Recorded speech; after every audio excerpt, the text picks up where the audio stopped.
Am I the a-hole for not making my kids share their things with their half-siblings and forcing my ex to move? This situation has gotten completely out of hand, and now the family is split, emotions are high, and I'm stuck wondering whether I'm being a jerk or just setting a boundary that should have been set years ago. I'm a 45-year-old dad to two kids, Emmy, 14F, and Travis, 11M, from my previous marriage to my ex-wife Mel, 40F. We were married for over a decade, but we divorced several years ago after things got ugly. Without airing all the dirty laundry, let's just say resentment ran deep on both sides by the end, and the healing was slow, if it ever really happened. Now, for context, I'm not some self-made tech mogul or CEO, but I do come from old money. My grandfather left behind a substantial family trust that was structured in a way that kept it off the table during the divorce. That trust pays me enough to live very comfortably. Mel hates this, and honestly, I can't blame her to an extent. She watched the lifestyle continue for me while she had to start over. When we divorced, Mel never went back to work. She used to be a teacher before we had kids. I didn't fight her staying in one of my parents' rental properties rent-free so the kids could live nearby and keep a sense of stability. I thought I was doing the right thing, keeping peace for the kids. She got a second chance at love, remarried a couple of years ago, and now she has two more kids with her new husband. From the outside, it seemed like things were working out for her too. But here's the issue. My kids live very different lives when they're with me. I pay for private school, extracurriculars, vacations, and tech. This year alone, Emmy got a new MacBook for school, Travis got a Switch 2 for his birthday, and they both just came back from a ski trip with my extended family.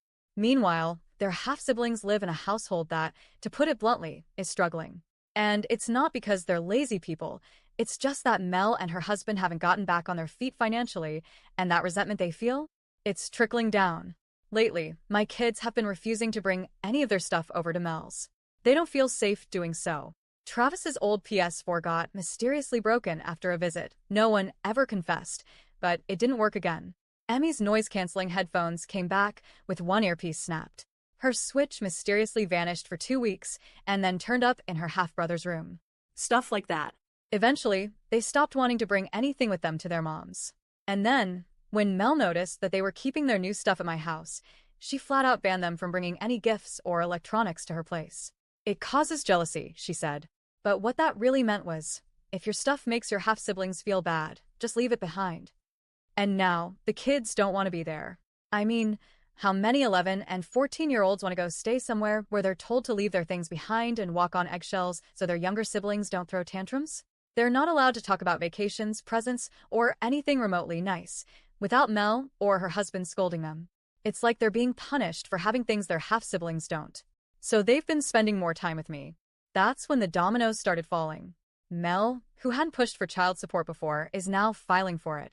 She says the increased time the kids are spending with me is financially one-sided, and she needs help. Legally, she can file, and if she's granted something, I'll pay it.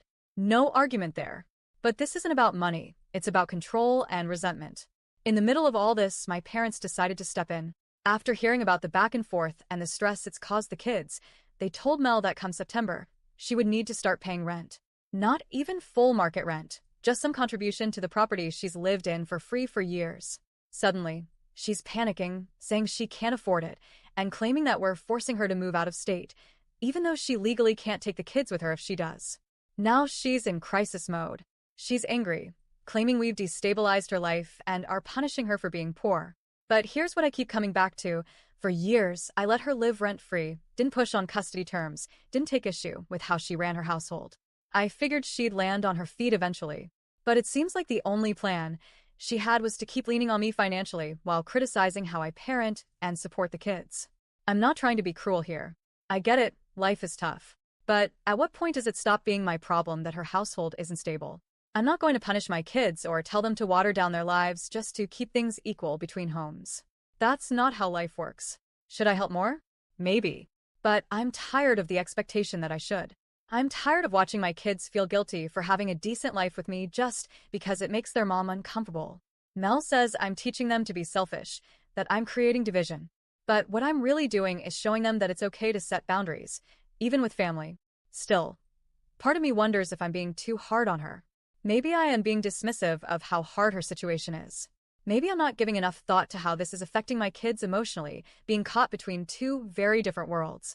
So, Am I the whole for refusing to make my kids share their things with their half-siblings and for forcing my ex to move by no longer providing free housing?